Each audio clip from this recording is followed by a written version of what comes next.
Ayan. Magandang hapon, Luzon, Visayas, Mindanao. Saan man palig lang guys yan. Dito tayo ngayon sa dream house ko. Ito guys. Oh. Yan. Yung natin dream house pinapagawa natin guys. Yan.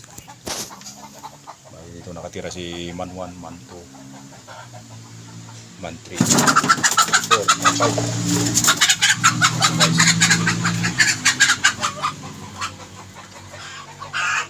Ayan ang mga itlog nila. Sinsa na kayo medyo magulo kasi under renovation pa itong dream house natin guys.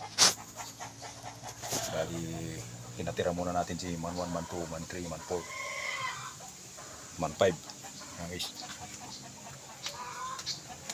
Ito yung kinita natin sa 3 years na pag content creator. Thank you for watching guys. Sana yung sa video. God bless us all. Bye.